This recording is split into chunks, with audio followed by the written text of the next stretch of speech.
¿Qué está detrás de esta guerra entre el ejecutivo, el legislativo, entre la extrema derecha, la extrema izquierda, entre los que son limeños contra los provincianos, los que son blancos aparentemente que ayer han ido a atacar a la casa de el ministro de Justicia, Aníbal Torres, y los que van a la Plaza San Martín con Bellido a criticar incluso a la prensa mermelera? Esto en las calles, en los medios de comunicación, en la política, en la sociedad en general, hay un conflicto desatado. Guerra entre el Ejecutivo y el Legislativo.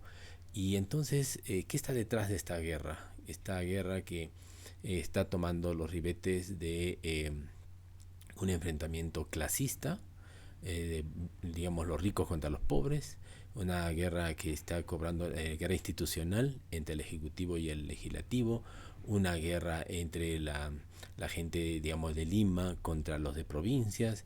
Entonces, hay aquí dos matrices que pueden ayudarnos a entender esta situación de violencia verbal, de esta violencia, digamos, casi de insultar al otro, de estar en la puerta de su casa y, como dice el propio Aníbal Torres, de haber invasión en la vida privada, lo cual es un delito y lo cual va a tomar, dice, medidas penales y civiles para detener estos ataques. Entonces, una matriz es que lo que está detrás es una matriz, la matriz oligárquica y la matriz democrática, que la sociedad aún no termina de procesar y de zanjar. Hemos tenido una sociedad oligárquica por 200 años prácticamente, una sociedad en la cual los blancos, la aristocracia, la oligarquía, los que se sentían dueños del poder, los que tenían dinero, recursos y los que tenían el control de la lectura, del saber, del conocimiento, esta aristocracia y esta oligarquía, pues hicieron del país un país de divididos, un país, lo dividieron al país entre los que eran capaces de gobernar y los que eran incapaces de gobernar, los cholos, los indios, los provincianos, los que no tenían conocimientos y capacidades. Y fue una sociedad excluyente, nunca incluyó. Recién hace 40 años, hay que recordar, hace solamente 40 años, votan los analfabetos. El año 1980 se les dio la capacidad de votar, o sea, se les dio la capacidad de decir yo puedo pensar. Antes no pensaban, simplemente no sabían leer y escribir y por lo tanto no pensaban, eran incapaces. Esa era la sociedad oligárquica, aristocrática, que excluyó y dividió el país en dos. Y eso no hace mucho, nada más. Entonces, esta matriz está detrás de esta situación en la cual hay unos ciudadanos de primera, que se consideran ciudadanos de primera y consideran al resto ciudadanos de segunda.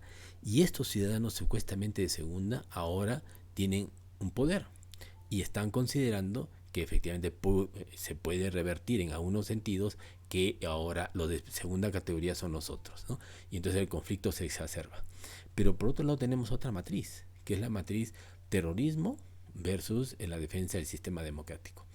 Y esta matriz, que es de los años 80, con la violencia desatada y con el terror desatado por Sendero Luminoso, quebró también el país y lo dividió. Tanto es así que se necesitó una comisión para saber qué había pasado, la Comisión de la Verdad, y saber una comisión que intentó reconciliar al país. No lo logró, es uno de los debates y es una de las carencias de la Comisión de la Verdad y Reconciliación, que no logró resarcir todas las heridas.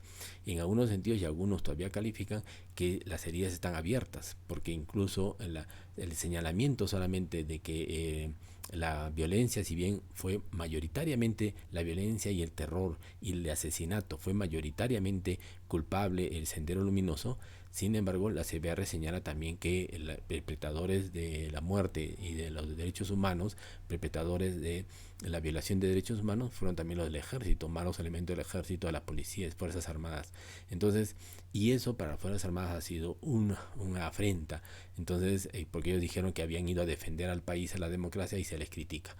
Bueno, esa situación está a flor de piel nuevamente. Entonces, tenemos dos matrices detrás que impiden que efectivamente haya reconciliación y todavía tenemos entonces secuelas de ese conflicto armado interno, como lo llamó la Comisión de la Verdad, de esa violencia terrorista, de esa violencia del Estado también, que en algún momento hizo que mucha gente se sintiera entre dos fuegos, ¿no? Y cuando en verdad debió haberse sentido solamente contra un fuego, el fuego de Sendero Luminoso, ¿no? Pero tanto así fue el terror que generó sectores de las Fuerzas Armadas que se sintieron entre dos fuegos. Esa situación de no reconciliación, de trauma todavía, de que podría volver el terrorismo, de que podría volver la situación de violencia, de amenaza, de que el sistema está siempre amenazado, está a flor de piel.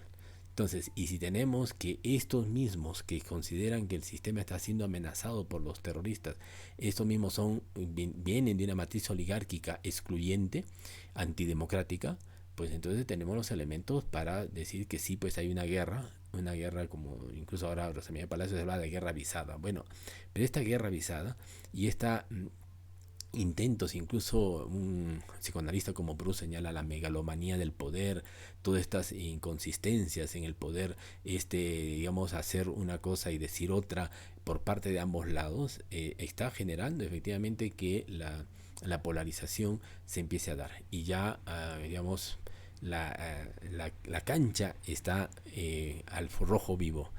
¿Qué es lo que podemos hacer? Nuevamente poner paños fríos y llamar a la calma y sobre todo plantear que efectivamente hay que reconciliar el país. El país no está reconciliado.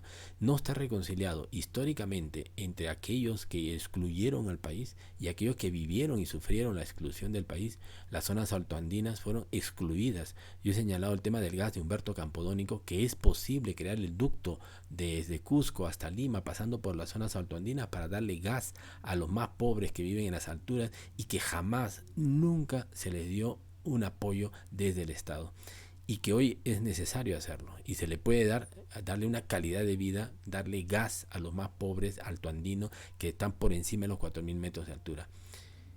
Eso se puede hacer. Bueno, eso lo puede hacer el Ejecutivo, pero eso tendría que hacerse la persuasión de que es un deber no solamente del gobierno, es un deber del legislativo, es un deber de los oligárquicos, es un deber de la aristocracia, es un deber de los pobres, es un deber de la izquierda, es un deber de la derecha, es un deber de todos. Esta polarización derecha-izquierda también está detrás toda esta matriz oligárquica versus democracia, oligarquía versus democracia, autoritarismo versus democracia, y porque de alguna manera la oligarquía fue un gobierno autoritario, al excluir, al discriminar, al marginar, pues generaba una sociedad dividida, impuesta, dividida desde arriba. Y esta matriz terrorismo versus democracia, en la cual nosotros como demócratas estamos en contra de todas las posibilidades de un resurgimiento de la democracia, genera efectivamente una mala visión de que algunos que creen que los que queremos las mejoras en la calidad de vida de los más pobres somos terroristas. Eso es inadmisible, pero esa es la realidad y entonces tenemos que lograr que efectivamente el gobierno, por eso es que en esta matriz la salida es un gobierno de centro izquierda que pueda jalar a liberales democráticos a un gobierno a que pueda hacer la defensa de la democracia, que pueda hacer la defensa de las instituciones y a la vez plantear la reconciliación nacional tanto de lo que pasó en 500 años prácticamente de una sociedad dividida y una sociedad que se dividió también por la violencia terrorista que impulsó y que mató cerca de 70.000 peruanos.